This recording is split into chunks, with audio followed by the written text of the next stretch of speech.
Masret Ta'anit, Daf Yud Gimel, Daf 13. Nous commençons à la 4e ligne. Amar Rafram Bar Papa.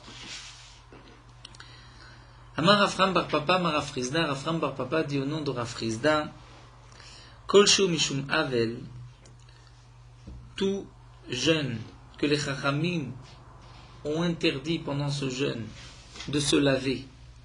Mishum Avel, parce que c'est un jour de deuil. Comme par exemple, Kegon Tisha B'Av. Comme Tisha B'Av, on jeûne parce que c'est un jour de deuil sur la destruction du Beth Amikdash. Et les Chachamim nous ont interdit de se laver. Ou bien encore, le Havel, dire un endeuillé, pendant les 7 jours, n'a pas le droit de se laver. Eh bien, l'interdiction, nous dit Rafram Bar Papa, est de Asur ben Bechamin ben Betzonen, que ce soit avec de l'eau chaude ou avec de l'eau froide, puisque la raison de l'interdiction ici de Rechitza de se laver, c'est Mishum Havel, parce que c'est un jour de deuil. Donc nous avons l'interdiction de se laver à l'eau chaude et à l'eau froide. Donc Tisha B'Av, c'est interdit même à l'eau froide. Kol Sheu Mishum Ta'anug, tout jeûne, où l'interdiction de se laver c'est Mishum Ta'anug, c'est-à-dire pour se faire souffrir. Non pas parce que c'est un jour de deuil, mais les Chachamim ont interdit de se laver, comme nous l'avons vu là pour les jeunes. Lorsque la pluie ne tombe pas, il y a des jours de jeûne où les Chachamim ont interdit de se laver, et l'interdiction est Mishum Ta'anug, pour ne pas être mitanek, se faire plaisir, mais au contraire se faire souffrir, se priver. Lorsque l'interdiction c'est pour se priver, Kegon Ta'anit Tzibur, comme par exemple un Ta'anit Tzibur, un jeûne communautaire, là l'interdiction n'est que Bechamin Asur Betzonen Mutar, l'interdiction est à l'eau chaude, mais à l'eau froide c'est permis. Donc Rafram Bar Papa nous dit au nom de Rafrizda, Tisha B'Av, l'interdiction de se laver, c'est même avec de l'eau froide, de même pour un Havel, un endeuillé, et pour les autres jeûnes publics, lorsqu'il y a une interdiction de se laver, c'est seulement à l'eau chaude, mais pas à l'eau froide. Omar Ravidi Baravin va apporter une preuve et dit Afanan Lemetanina, nous aussi nous avons vu dans notre Mishnah, où c'est marqué Venoalim et Tamachatsaot. Pendant les jeûnes publics, lorsque la pluie ne tombe pas, les autres 3 jeûnes que les Chachamim ont imposés sur la communauté, sur l'ensemble de la communauté, c'est marqué Vasurim Be Rechitza, ils ont l'interdiction de se laver. Et c'est marqué aussi Venoalim et Tamachatsaot, on va fermer les bains publics. Les bains publics, c'est avec de l'eau chaude. Donc nous dit Ravidi Baravin, l'interdiction c'est seulement à l'eau chaude, mais à l'eau froide c'est permis, comme nous l'a dit Rafram Bar Papa. Amarle Abaye, mais Abaye lui dit Vei Betzonen Asur. Si vraiment, même avec l'eau froide c'est interdit, c'est-à-dire Abaye dit je ne comprends pas quel est ton diouk, quelle est ta déduction de la Mishnah. Tu viens dire, puisque c'est marqué on doit fermer les bains publics, et qu'un bain public c'est à l'eau chaude, donc ça veut dire que l'interdiction n'est qu'à l'eau chaude. Ça voudrait dire, dit Abaye, que si Betzonen c'est assour, même à l'eau froide c'est interdit. Donc on devrait fermer quoi? On devrait fermer même le Sochrim et Taneharot, on devrait fermer et empêcher le fleuve de couler pour que on ne puisse pas se tremper dans le fleuve. Il est évident que c'est une chose qu'on ne peut pas faire. Donc Abaye demande à Ravidi, quelle est la preuve que tu rapportes? Quelle est la déduction de la Mishnah? Parce qu'on ferme les bains publics. De toute manière, on ne peut pas fermer autre chose que les bains publics. C'est vrai que le bain public, c'est de l'eau chaude, mais ça ne veut pas dire qu'à l'eau froide, c'est permis. À l'eau froide, c'est aussi interdit. Seulement l'eau froide, on ne peut pas empêcher les gens de se laver à l'eau froide en mettant un barrage dans le fleuve. Donc dit Abaye, est-ce que Sochin Tarot Mevaïl et Limitne, est-ce qu'on va marquer qu'on fait un barrage, qu'on ferme le fleuve? Amar Rav Shisha Berid et Ravidi, Rav Shisha, le fils de Ravidi, vient expliquer Abba Achik Akashali. Mon père, en vérité, voici son diouk, la déduction qu'il a fait de la Mishnah. C'est marqué dans la Mishnah Mirdetna Nasur Berechitza, nous avons l'interdiction de se laver. Puisque c'est marqué que c'est interdit de se laver, pourquoi la Mishnah a besoin de préciser Noalim et Tamachatsaot? Pourquoi la Mishnah nous dit on doit fermer aussi les bains publics? Il est évident qu'on ferme les bains publics, puisque on a l'interdiction de se laver. Et la lave. Donc pourquoi la Mishnah rajoute et nous dit on ferme les bains publics? C'est pour nous apprendre et nous dire que toute l'interdiction c'est à l'eau chaude. Et c'est pour cela que le Tana rajoute et nous dit qu'on fermait les bains publics. Puisque toute l'interdiction c'est à l'eau chaude. Ça c'est la preuve de Rav Idi, nous dit Rav Shisha, son fils. L'imam Essayele, la Gemara, va apporter une preuve. Une autre preuve à ce que nous dit ici Rav Chizda, que Tisha B'Av ou Mishum Avel, c'est interdit même à l'eau froide. C'est marqué Kol Chayve Tvilot, tout celui qui doit se tremper dans un mikvé, Rashi nous dit comme une femme nida, une yoledet, une femme qui a accouché, Tovlim Kedarkan, ces personnes peuvent se tremper normalement, ben betisha b'av ben b'yom kippourim, aussi bien tisha b'av que yom kippour, bien que nous avons l'interdiction de se laver, mais c'est permis de se tremper dans un mikvé, étant donné qu'il y avait à l'époque le din de tvilat bismana mitzvah, la tvila en son temps c'est une mitzvah, et donc on peut se tremper dans un mikvé normalement tisha b'av et yom kippourim. Demande la Gemara Bemaï. C'est-à-dire de cette Mishnah, on va faire une déduction. On va dire, puisque c'est marqué, tout celui qui doit se tremper peut se tremper dans un mikvé, ça voudrait dire que là où cet homme pourra se tremper, un autre qui n'a pas d'obligation de se tremper dans un mikvé, lui ne pourra pas se tremper. Donc reste à définir, lorsqu'on dit qu'on se trempe dans un mikvé, c'est dans de l'eau chaude ou dans de l'eau froide. Donc nous dit la Gemara, Bemaï. De quoi il s'agit? Si c'est de se tremper dans un mikvé d'eau chaude, c'est impossible d'avoir un mikvé d'eau chaude. Puisque chez Ovim Ninou, si on fait chauffer de l'eau et qu'ensuite nous fabriquons un mikvé à base d'eau chaude, c'est de l'eau Shuvim qui a été puisée. Le mikvé n'est pas cachère. Donc on n'a pas la possibilité de faire un mikvé chaud, si ce n'est comme aujourd'hui de mettre un radiateur dans le mikvé. Mais que le mikvé soit un mikvé d'eau chaude, c'est impossible. Donc lorsqu'on dit on se trempe dans un mikvé, et la lave betsonen, il s'agit d'un mikvé d'eau froide. Donc, la Tosefta nous dit, tout celui qui doit se tremper dans un mikvé peut se tremper dans un mikvé Tisha B'Av et Yom Kippour, mais dans un mikvé d'eau froide. Et donc je vais déduire, c'est seulement celui qui doit se tremper dans un mikvé, mais un autre qui n'a pas cette obligation aujourd'hui ne pourra pas se laver, se tremper même dans de l'eau froide. Donc nous avons une preuve que Tisha B'Av, on ne peut pas se laver même à l'eau froide, comme nous l'a dit Rafram Bar Papa au nom de Rav Chizda.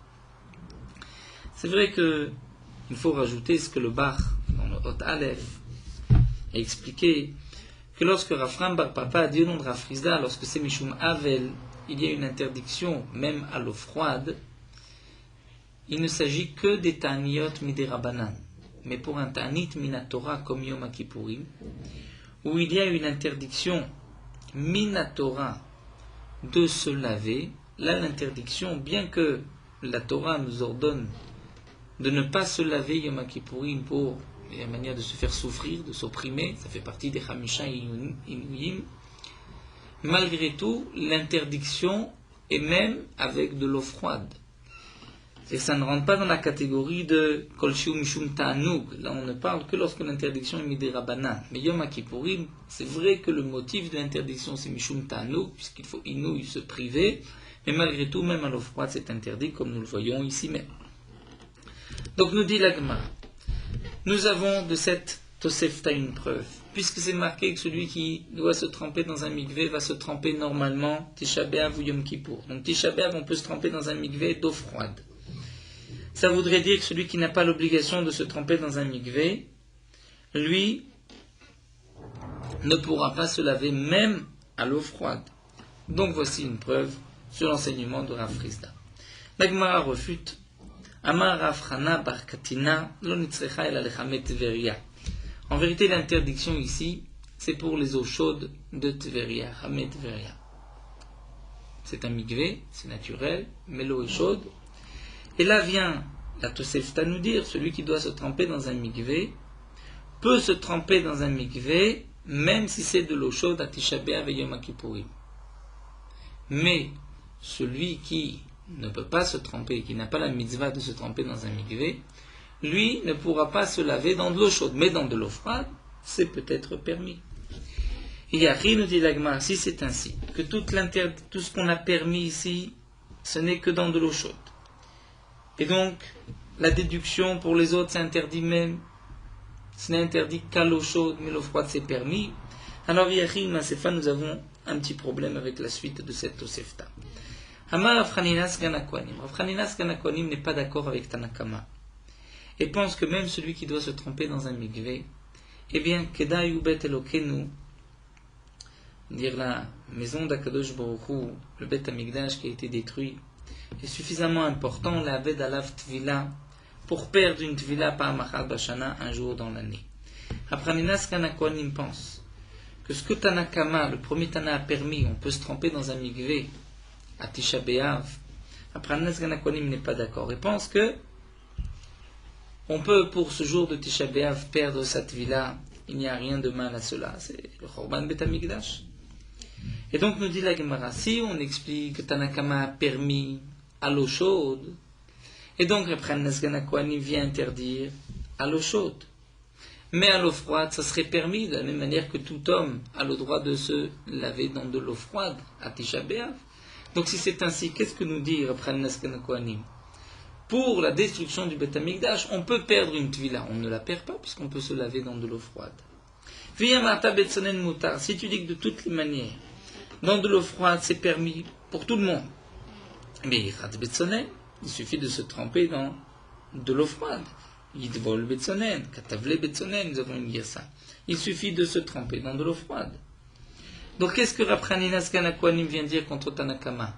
Tanakama permet de se tremper dans un mikvé, même Tisha B'Av, dans de l'eau chaude. Mais si c'est dans l'eau froide, là, pour tout le monde, c'est permis. Et Rapraninas Ganakwanim vient dire, je ne suis pas d'accord. Celui qui doit se tremper dans un mikvé peut se priver, peut s'abstenir un jour dans l'année. Donc, nous dit la Gemara, si à l'eau froide c'est permis pour tout le monde, il ne s'abstient pas, il ne se prive pas. Il n'a qu'à juste se tremper avec de l'eau froide. C'est ce que propose Rapraninas.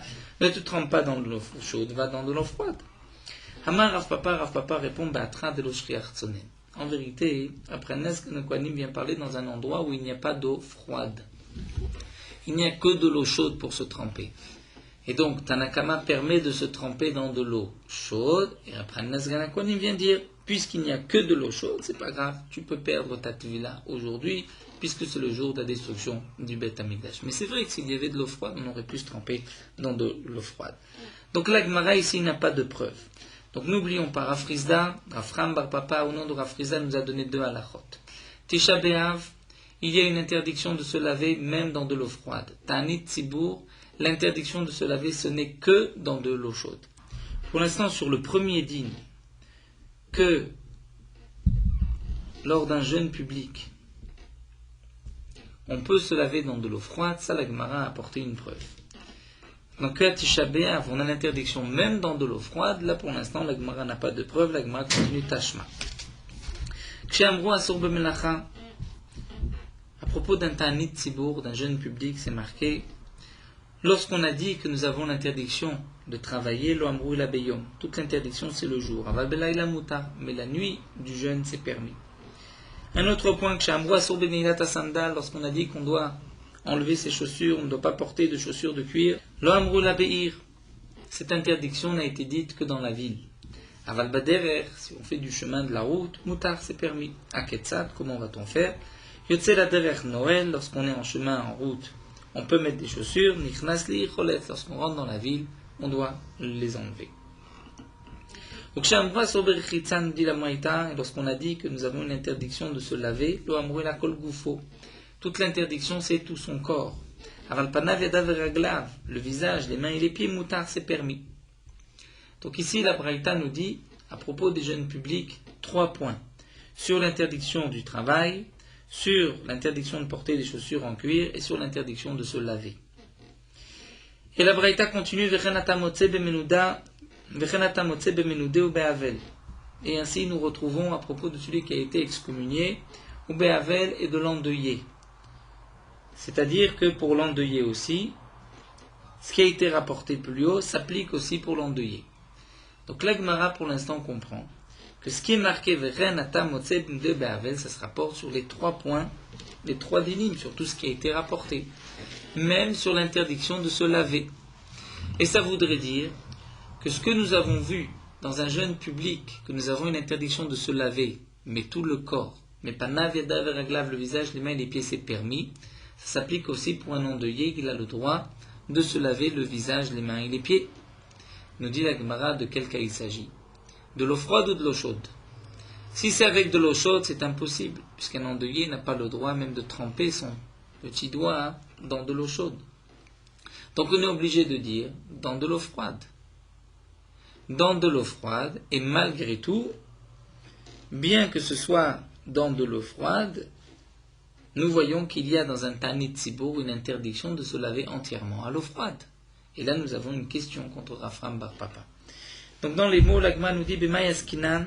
Donc Maïlav d'abord, n'est-ce pas que ce qui est marqué de même pour l'endeuillé, ça se rapporte à Kulhu sur tout ce qui est rapporté plus haut.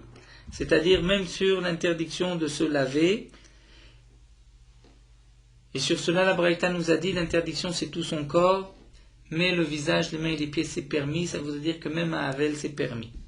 Ou B'mayaskinan, de quoi on parle, l'ima bechamin, c'est avec de l'eau chaude, panaved averaglav misharou, est-ce qu'on peut se laver? Est-ce qu'un endeuillé peut se laver le visage, les mains et les pieds à l'eau chaude? Vamar Rav Sheshat a dit Havel asur loshit etzbo bechami, un endeuillé, l'interdiction de même tremper son doigt dans de l'eau chaude. Et la lave betsonen. Donc puisque c'est marqué vechen de même pour l'endeuillé, on est obligé d'expliquer que c'est à l'eau froide. Et à l'eau froide, nous avons une interdiction le jour de jeûne de se laver entièrement à l'eau froide, mais pas naviadaverglav, c'est permis. Donc c'est une question contre Rafram Bar Papa au nom de Rav Friza qui nous ont dit que lors d'un Ta'anit Tzibour, on a le droit de se laver à l'eau froide. La Gemara dit l'Olam Bechamin. On peut expliquer cette braïta que ce qui est marqué, l'interdiction de se laver, c'est tout le corps, mais le visage, les mains et les pieds c'est permis, c'est à l'eau chaude. Ce qui est marqué par la suite, Vechen atam motzei b'menudei ou be'avel, de même pour l'endeuillé, ça ne se rapporte pas sur ce din-là. Il y a 3 dinim, l'interdiction de travailler, l'interdiction de porter des chaussures et l'interdiction de se laver. Eh bien, la fin de la Tosefta, de même pour l'endeuillé, ne se rapporte que sur les 2 autres points, travailler, mettre des chaussures, mais sur l'interdiction de se laver, là ce n'est pas le même din, puisqu'effectivement le Havel a l'interdiction de se laver à l'eau chaude, même le visage, les mains et les pieds. Donc c'est ce que l'Agma nous dit, Vedeka kachalecha. Si tu te poses une question, ce qui est marqué, ce n'est que sur le reste, mais sur l'interdiction de se laver du Havel, sur cela la Tosefta ne nous dit pas qu'il y a une différence entre le visage et le reste du corps. Et la Gemara continue avec une dernière preuve, Tashma. Damar Rabbi Abba Cohen a dit Mishum Rabbi Yosef Cohen au nom de Rabbi Yosef Cohen. Maaseh umetu banav shel Rabbi Yosef ben Rabbi Hanina. C'est le cas lorsque les enfants de Rabbi Yosef ben Rabbi Hanina sont décédés. Verachatz betzonen kol shiva, ou Rashi nous dit betor shiva. Il s'est lavé à l'eau froide pendant les 7 jours de deuil. On voit que l'endeuillé peut se laver à l'eau froide, donc c'est une question contre Rafram Bar Papa.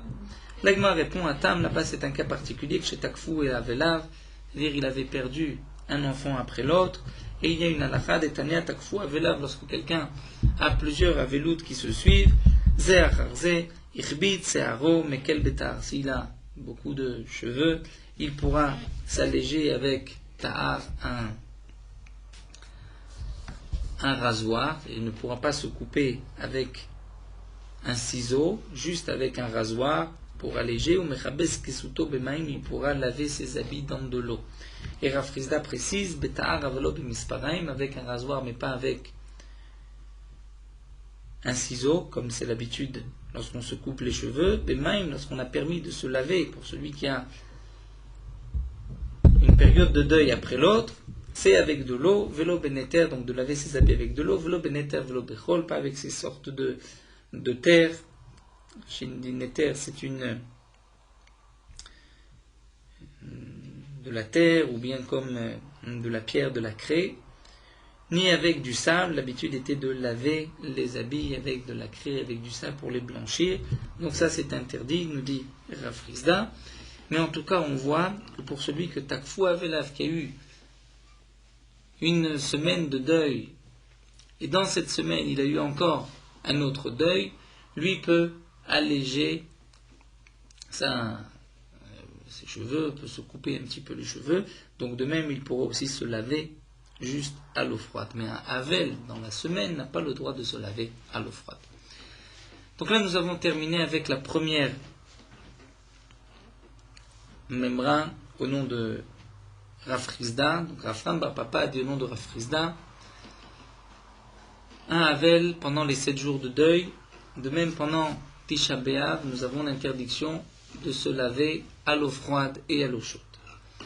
Lorsque ce n'est qu'un jeûne public, comme par exemple dans les Taniot que nous avons vus, lorsque la pluie ne tombe pas en Eretz Israël, eh bien dans ce cas-là, l'interdiction de se laver c'est seulement à l'eau chaude, mais à l'eau froide c'est permis.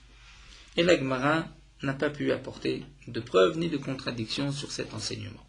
Là nous avons un autre avis. Amar Rava. Avel mutar lichotz betsonen kol shiva. D'après Rava, l'endeuillé peut se laver à l'eau froide pendant les 7 jours. Midé d'ave abisra vechamra. De la même manière que l'endeuillé peut manger de la viande et peut boire du vin, bien qu'il en tire un plaisir, un ta'anoug, bien de la même manière qu'il peut se faire plaisir, on va dire, avec de la viande et du vin, il pourra aussi se laver à l'eau froide pendant les 7 jours.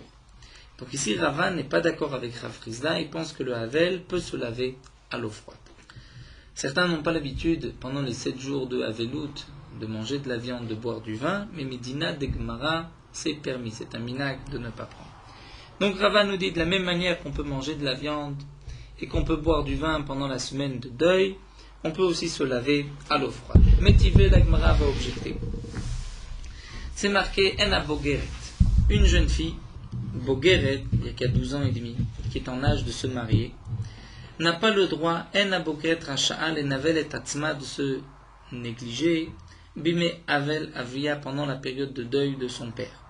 Rashi explique, 2 explications, ou bien si son père est en deuil, ou si elle-même est en deuil, son père est décédé. La Bogeret donc n'a pas le droit, étant donné qu'elle est en âge de se marier, elle n'a pas le droit de Navel et Tatzma, de se négliger, au contraire, elle doit s'arranger. Mais une Nahara, mais une jeune fille, c'est-à-dire avant l'âge de 12 ans et demi, Racha'a, elle a le droit, puisqu'elle n'est pas encore dans la période du mariage. Maïlav, donc nous dit la Gemara, de quoi il s'agit? N'est-ce pas que ce que la Braïta interdit à une Bogeret de se négliger, c'est-à-dire Berechitza, on lui interdit, on lui dit elle n'a pas le droit de ne pas se laver, elle doit se laver. Ubemaï, et de quoi il s'agit? Il est ma bechamin, si c'est à l'eau chaude, comment est-ce possible? La Bogeret Racha, on va dire que la Bogeret n'a pas le droit de ne pas se laver à l'eau chaude, c'est-à-dire elle doit se laver à l'eau chaude. Rav Frisda a dit qu'avec la sur le shetetzbo bechami, un endeuillé a l'interdiction de même tremper le doigt dans de l'eau chaude. Donc il est évident que la Bogeret ne peut pas se laver à l'eau chaude. Et la lave betsonen. Donc ce qui est marqué dans la Braïta, qu'elle ne peut pas se négliger, elle doit se laver, c'est-à-dire avec de l'eau froide. Donc on voit que la Bogeret a le droit de se laver à l'eau froide, mais la Nahara, elle, qui n'est pas en âge de se marier, n'a pas le droit de se laver même à l'eau froide. Donc c'est une question contre Rava, puisque Rava nous a dit qu'un endeuillé peut se laver à l'eau froide. Là on voit qu'un endeuillé ne peut pas se laver même avec de l'eau froide. L'Agma répond l'eau. Akichurul ver pirkus. Ce qui est marqué que la Bogeret ne doit pas se négliger, c'est-à-dire elle doit se mettre du bleu sur les yeux, ou pirkus, c'est arranger ses cheveux. Rashi dans Ktubot, ça va porter, dit c'est kliat se'ar, c'est se faire des nattes, arranger les cheveux. Ici Rashi a l'air de dire que pirkus bese'ar, c'est se laver les cheveux. Rashi nous dit qu'il y a 3 termes. Pirkus c'est pour les cheveux, kibous c'est pour les habits, et rechitza c'est pour le corps. des mots de Rashi, le pirkous, c'est-à-dire se laver les cheveux. Mais Rashi, donc tout vote explique, c'est arranger ses cheveux. Donc ici, l'Agma répond en vérité, aussi bien la Bogeret que la Nahara ont toutes les deux, comme tout envoyé, elles ont le droit de se laver à l'eau froide. La différence qu'on va faire entre une Bogeret et une Nahara, c'est que la Bogeret doit faire attention à elle, et elle doit se mettre du bleu, se maquiller, et elle doit aussi arranger ses cheveux, même pendant ces 7 jours de deuil, mais la Nahara, qui est avant l'âge de 12 ans et demi, elle ne pourra pas s'arranger. Mais se laver, comme nous l'a dit Rava, à l'eau froide, tout le monde peut se laver. Alors la Gemara va essayer d'apporter maintenant une preuve. C'est-à-dire on va retrouver toute cette la soubia précédente, mais dans un autre sens. C'est-à-dire au départ, on avait vu que le Havel avait l'interdiction de se laver à l'eau froide. Donc toutes les preuves qu'on a apportées pour ce din-là deviennent maintenant des questions contre Rava qui dit qu'un Havel peut se laver à l'eau froide. Toutes les questions qu'on avait auparavant sur Afrizda qui avait interdit de se laver à l'eau froide deviennent maintenant des preuves sur Rava qui a dit qu'on peut se laver à l'eau froide. Donc on va retrouver les mêmes questions et les mêmes preuves. Donc ici nous dit l'Agma Lema Messaïl, et peut-être qu'on peut apporter une preuve à Rava. C'est-à-dire au départ l'Agmara avait rapporté cette Memra comme question sur Afrizda, maintenant c'est une preuve sur Rava. Damar Rabbi Abba Kohen Mishum Rabbi Yosef Kohen, Mansou Metrou Banav Shel Rabbi Yosef Barabhanna, lorsque les enfants de Rabbi Yosef Barabhanna sont décédés, Verachat Vetsonem Betor Shiva Kol Shiva, il s'est lavé à l'eau froide pendant les 7 jours de deuil. On voit que l'endeuillé peut se laver à l'eau froide, donc c'est une preuve à cet enseignement de Rava. L'Agma répond à Amré Atam, il n'y a pas de preuve, puisque là-bas on peut parler dans un cas, Shtakfu Avelav Zacharze. C'est un cas particulier, puisque ces enfants sont décédés l'un après l'autre, donc il n'est pas sorti d'une période de deuil il a encore dû être Yoshev Shiva.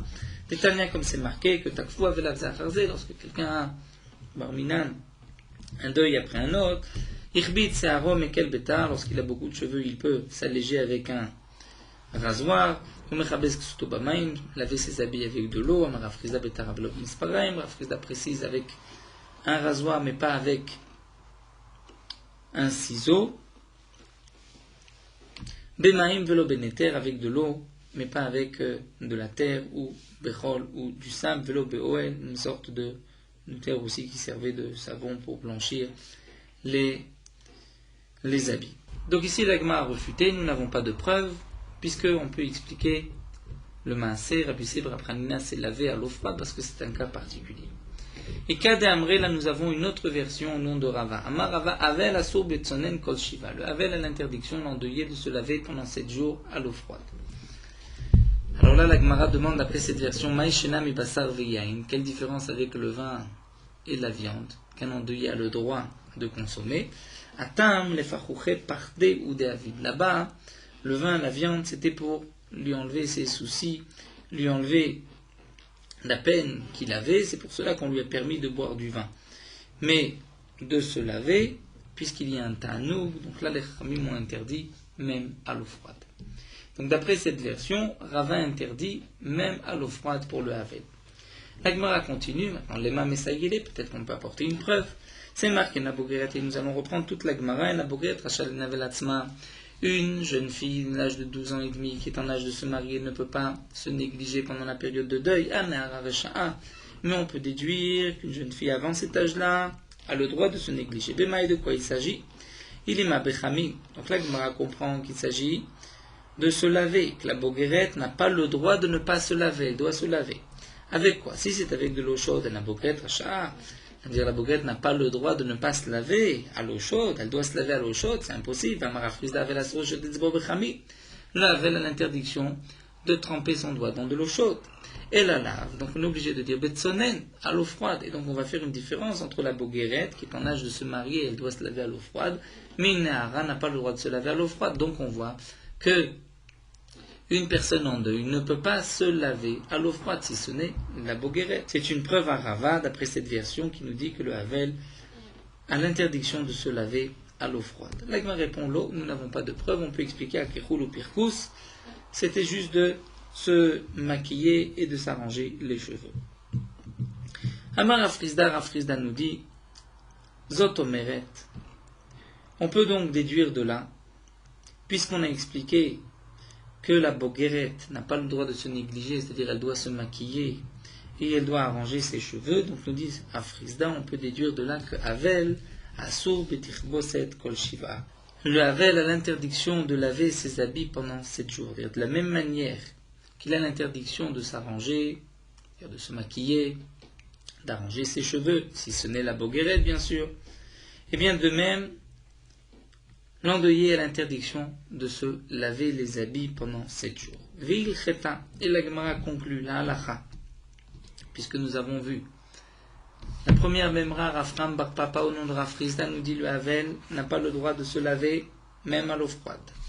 La première version d'après Rava, le Havel peut se laver à l'eau froide, la deuxième, le Havel ne peut pas se laver à l'eau froide. La halacha, Havel asur lichotz kol gufo ben bechamim metzonel endeuillé à l'interdiction de laver tout son corps, que ce soit à l'eau chaude ou à l'eau froide, kol shiva pendant 7 jours.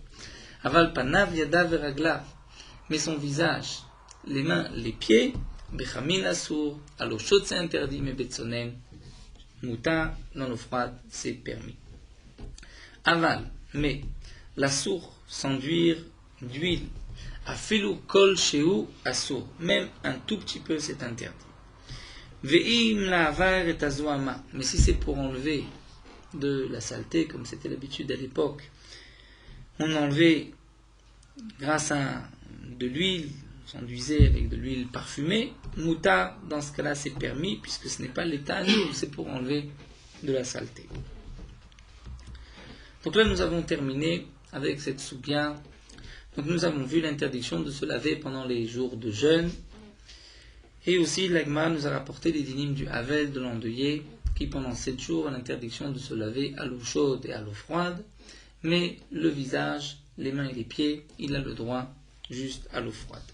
Quand l'Agma revient avec la tfila de Hanenu, qu'on va intercaler dans la tfila le jour de jeûne. Tzlota de Ta'anita. Tzlota, la prière de Ta'anita, du Ta'anit, du jour de jeûne, c'est-à-dire Hanenu, on dit dans la tfila. Erimit Karinan, à quel endroit on va la mentionner dans la tfila. Adavere Rabbi Yehuda le Rabbi Yitzhak Bere. Rabbi Yehuda a pris et accompagné Rabbi Yitzhak, son fils, Vedarash, et il a enseigné.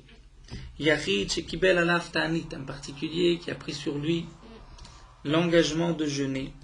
Mitpalel Shel Ta'anit, il pourra dire la tfila Ta'anit, c'est-à-dire la tfila de Hanenu. Ve'chanomra, où est-ce qu'il va la dire? Ben Goel le Rofé.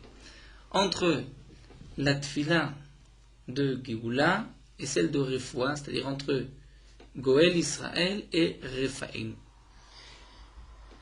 C'est ce qu'aujourd'hui fait le Shagar Tzibour. Entre Goel et Refaïn, nous verrons que le Yachid, la Lacha, c'est dans Shomea Tefila, on va l'intercaler dans la tfila de Shomea Tefila. Mais ici, Rabbi Yehuda pense que le Yachid va l'intercaler entre Goel et Rofé. Matkifle Rabbi Yitzhak objecte. Est-ce qu'un particulier qui jeûne peut intercaler et rajouter une bracha sur les 18 bénédictions? N'oublions pas que lorsqu'on parle des 18 bénédictions, en vérité il y en a 19, puisqu'il y a la bracha de la Malchinim, que les Chachamim ont rajouté à une certaine époque lorsqu'il y avait les Minim et la Malchinim. Mais sinon, d'une manière générale, lorsqu'on parle de la Hamida, il s'agit des 18 bénédictions. Donc la Gemara nous dit ici, est-ce qu'un Yachid peut instituer, rajouter une bracha en soi pour un Hanenu, comme le Shagar Tzibour? Et là, Rabbi Yitzhak reprend et dit, Beshomea Tefila, le Yachid, le particulier, va l'intercaler dans la Tefila de Shomea Tefila, dans cette bracha. De même Rav Sheshat a dit, Beshomea Tefila, le Yachid va l'intercaler dans la bracha de Shomea Tefila dans Shmoneh Esrei, comme nous le faisons d'ailleurs. Métivé la Gemara objecte. C'est marqué en Ben Yachid et Tzibour, la différence entre un particulier et un Tzibour qui jeûne. Et là, chez Zé Mitpalel Shmoneh Esrei, Zé Mitpalel Sha Esrei. L'un va faire 18 bénédictions, l'autre va faire 19 bénédictions.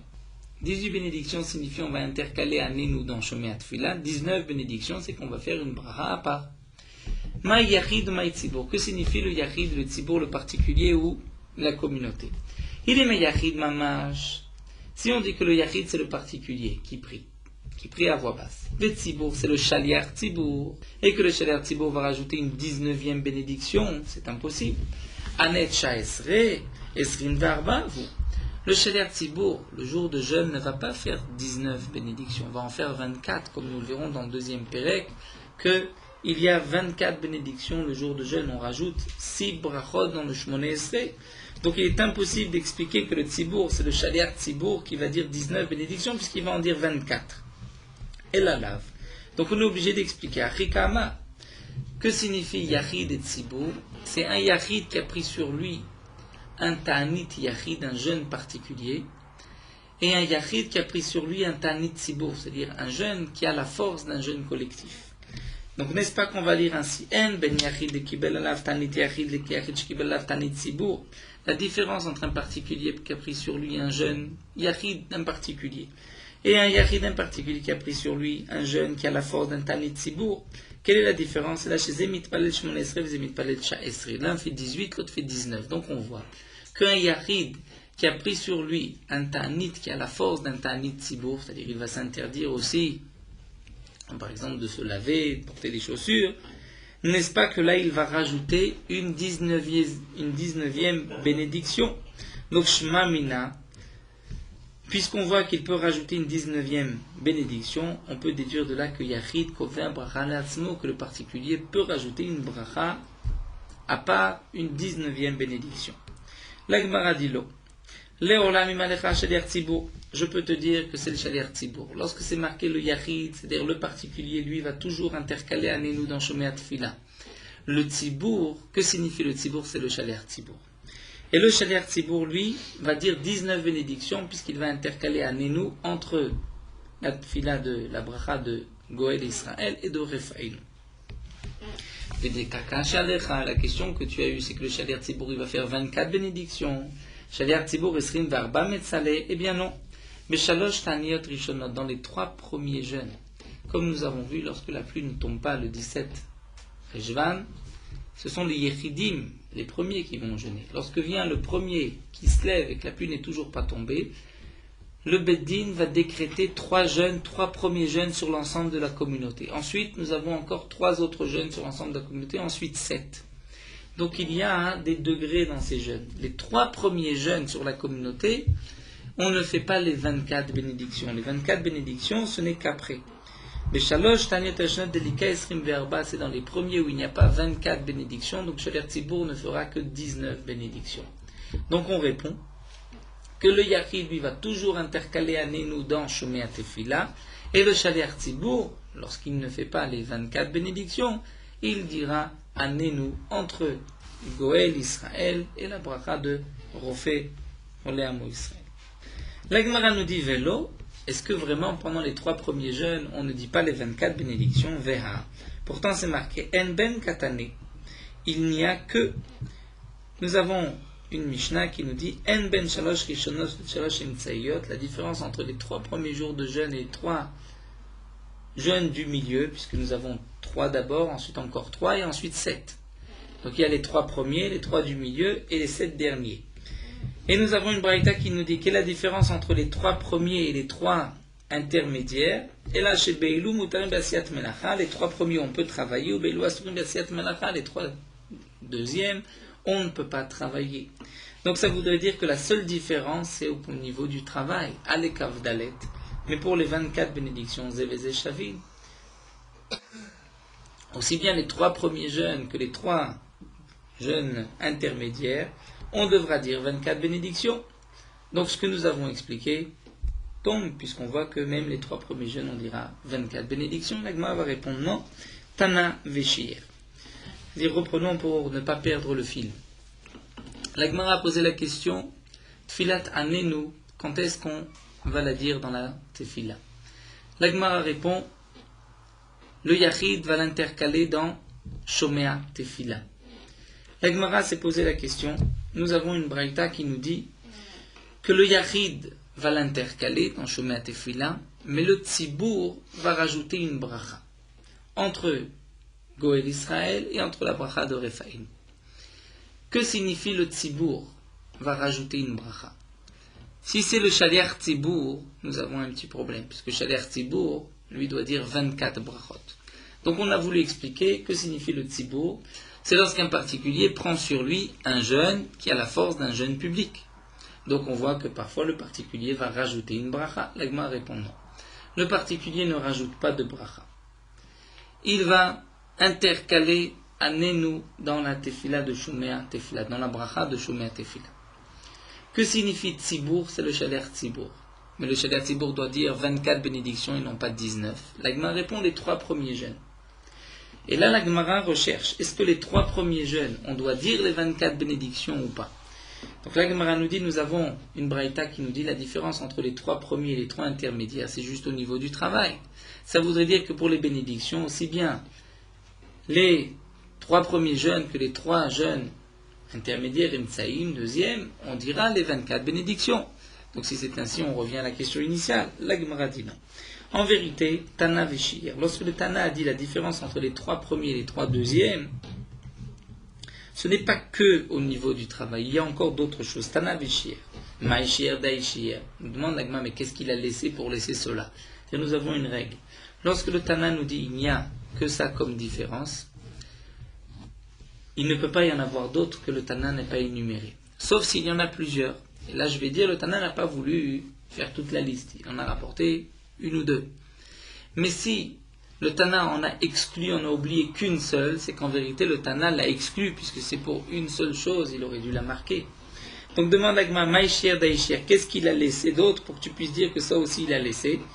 Vetou de plus vers En Ben Katane, le Tana a dit, il n'y a que, donc il n'y a que cette différence entre les 3 premiers et les 3 deuxièmes.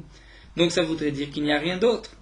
Alors la Gemara nous dit, la Tana bi'isure kamaire betfilot lo kamaire. La Gemara répond que le Tana, lorsqu'il a fait des différences entre les 3 premiers jeûnes et les 3 deuxièmes, ce n'est qu'au niveau des interdictions, pas au niveau des prières. Veiba etema. Ou bien nous dit la Gemara, je peux aussi te répondre, qu'en vérité, même Be'emtsaïta, même dans les deuxièmes, c'est-à-dire dans le deuxième groupe de 3 jeûnes, on ne dit pas non plus les 24 brachot. Les 24 bénédictions, c'est seulement dans les 7 derniers jeûnes. On ne dit pas les 24 bénédictions. Et donc, il n'y a plus de question, c'est aussi bien les 3 premiers jeûnes que les 3 deuxièmes jeûnes, on ne dit pas les 24 bénédictions. Donc là, le Shaliach Tzibour dira 19 bénédictions, puisqu'il va rajouter une bracha pour Anenu. Donc juste sur ce point-là que nous venons de dire que même dans les deuxièmes groupes de 3, on ne dit pas les 24 bénédictions. La demande Velo, Vatania, pourtant nous avons enseigné En Ben Shalosh Niet Le Sheva Charonot. La différence entre les 3 deuxièmes intermédiaires et les 7 derniers, c'est seulement Ela Shebeilu Matriim. Dans les 7 derniers, on sonne du chauffard, Venoim Tachanuyot, on ferme les magasins. À l'école d'Ivréen, ou plutôt comme dit le Rachash, c'était une abréviation, les Chavdalet pour les 24, qui a été mal interprétée. À les Kavdalet, c'est-à-dire A pour toutes les autres. Pardon, à les Kavdalet pour les 24 bénédictions, Zévézé Shavil, c'est-à-dire les 3 deuxièmes jeûnes et les 7 derniers ont le même din qu'on dira les 24 bénédictions. Si tu dis que là aussi le Tana en a laissé d'autres, il n'a pas tout rapporté, il n'y a que cela. La Gemara demande, tu penses que lorsque le Tana a dit En Ben, il n'y a que cela d'Afka, pourtant il a laissé une différence entre les 7 derniers Taniyot où on va sortir la Teva dans la rue. Nous dit la Gemara, ça c'est pas une question. Si ce n'est que cela, ça ne s'appelle pas que le Tana a laissé quelque chose. Pourquoi Milad et Tznia Katane? Le Tana n'a rapporté des différences que ce qui était fait à l'intérieur de la synagogue. Et sonner du chauffard, ou peut-être les 24 bénédictions. Mais Milad des Pharasias, ce qui était à l'extérieur, sortir la Teva dans la place publique, le Katane, on n'en parle pas. Donc nous dit la Gemara, nous restons quand même sur une petite question. Est-ce que les 3 intermédiaires, on disait les 24 bénédictions ou pas? A priori, on disait aussi les 24 bénédictions, puisque sinon, nous avons un problème. La Braïtan a dit, il n'y a que la différence à propos du chauffard et de fermer les magasins, mais pas pour autre chose. Amar Ravashi va même rapporter une preuve. Matnitim Name Daika de Katane. On va continuer encore quelques lignes pour terminer cette soubia. Matnitim Name Daika. Nous dit Ravashi, nous avons même une preuve de la Mishnah que pendant le deuxième groupe de 3 jeûnes, on disait aussi les 24 bénédictions, des katané. La Mishnah dit Malou Yeterot ala Rishonot. Quelles sont En quoi sont les 7 derniers jeûnes plus forts que les premiers? Et là, chez Be'elu Matrim, dans les derniers, on sonne du chauffard, venant les matachanouyot, et on fermait les magasins. Aval Bekol Divrem, ou bien Aval Bechav Dalet, pour les 24 bénédictions, Zev et Shavin. Aussi bien les 3 jeûnes intermédiaires que les 7 derniers, on faisait les 24 bénédictions. Si tu dis que là aussi le Tana n'a pas rapporté toutes les différences, pourtant c'est précisé, c'est marqué en quoi les derniers sont plus que les intermédiaires, c'est-à-dire que le Tana précise, il n'y a que cela. Demande la Gemara Vetisbera Maïlou Dafka, où on reprend la même Gemara, la Gemara se répète. Vetisbera Maïlou Dafka, où tu veux dire que lorsque c'est marqué Maïlou, il n'y a que ça. Vachir la Teva, le Tana a oublié que pour les 7 derniers, on sortait la Teva dans la rue, comme nous le verrons. Mishum Teva, la Shiura, ou dit la Gemara, si ce n'est que la Teva, ça ne s'appelle pas avoir laissé. Pourquoi? Mishum de Kachashivle Bedar Pirke, parce que c'est rapporté dans l'autre Perek. En tout cas, nous dit la Gemara, si c'est ainsi, Ashtadatit Lachis Rimber Banam Elav Shiura, ou tu peux dire que même les 24 bénédictions, le Tana ne les a pas laissées. Pourquoi? De Katane le Bedar Pirka, parce que c'est marqué dans le Perek qui suit. Donc la conclusion de la Gemara ici, peut-être qu'effectivement les 24 bénédictions, ce n'est que les derniers 7 jeûnes, mais les premiers 3 jeûnes et les deuxièmes 3 jeûnes, on ne disait pas les 24 bénédictions. Donc pour revenir à notre point de départ, lorsque c'est marqué Tzibour disait 19 bénédictions, c'est le Shaliach Tzibour qui va dire 19 bénédictions lorsqu'il ne dit pas les 24 bénédictions pendant les 3 premiers jeûnes et les 3 deuxièmes jeûnes. Mais le Yachid va intercaler à Nenou dans Shomei Tefila, il ne rajoutera pas de Beracha. Donc pour conclure, l'Agma nous dit Maya ve'ala, quelle est la conclusion? Quand est-ce qu'on dit à Nenou? Amar Rav Shmuel bar Sasarta, et Rav Shmuel a dit Vechen Amar Apriya barashi Amarav ben Goel le Rofé. Donc d'après lui, à Nenou, on va l'intercaler entre la bracha de Goel et de Rofé. Veravashi Amar Mishmei de Rabiana et Beri de Rabbi Ishmael, on l'intercale dans Shomei Tefila. Vil Cheta Beshomei Tefila. La halacha, c'est que le particulier va l'intercaler dans Shomei Tefila, comme nous le faisons, le Yachid intercale Anenou dans Shomei Tefila, et ce n'est que le Shaliach Tzibour qui va rajouter une bracha, une 19e bénédiction, entre la bracha de Goel Israël et la bracha de Rephaïm. Les 24 bénédictions, comme nous l'avons vu, ce n'est réservé qu'aux 7 derniers jeûnes, et donc la Gemara a pu répondre à toutes les questions. Voilà, nous allons nous arrêter ici. Meorot halacha daf yud gimel. Le jour de jeûne d'un jeûne particulier, Tanit Yachid, parce qu'un homme prend sur lui de jeûner. On a le droit de goûter un aliment, c'est-à-dire de mettre dans la bouche un aliment, une boisson jusqu'au shiur de Revi'it, à condition de le rejeter, de ne pas l'avaler. On le goûte simplement pour voir s'il manque du sel ou des épices. La raison de cette permission, c'est parce que lorsqu'on rejette immédiatement l'aliment, ce n'est pas considéré comme si on l'a mangé ou bu pour une boisson. On a juste profité, eu un profit, une anna'a de l'aliment. Et lorsqu'un homme prend sur lui de jeûner, il prend sur lui l'interdiction de manger ou de boire, de manger et de boire, mais ne prend pas sur lui l'interdiction de profiter d'un aliment. Tout ceci ne s'applique que pour un ta'anit qu'un homme prend sur lui, un ta'anit yachid, non pas pour le ta'anit tzibour. Certains pensent que ce revi'it, c'est seulement lorsqu'on le goûte petit à petit, mais si on le goûte en une seule fois, c'est interdit, même si on le rejette. D'autres disent qu'on a le droit de goûter un revi'it en une seule fois, sur lorsqu'on sait que on ne va rien avaler. De même, on peut goûter plusieurs fois par jour, à condition de rejeter chaque fois ce que l'on a mis dans la bouche. Le Shulchan Aruch est Mekil, comme le deuxième avis, mais certains poskim pensent qu'il faut être mahmir comme le premier avis, c'est-à-dire de ne pas goûter un revi'it en une seule fois.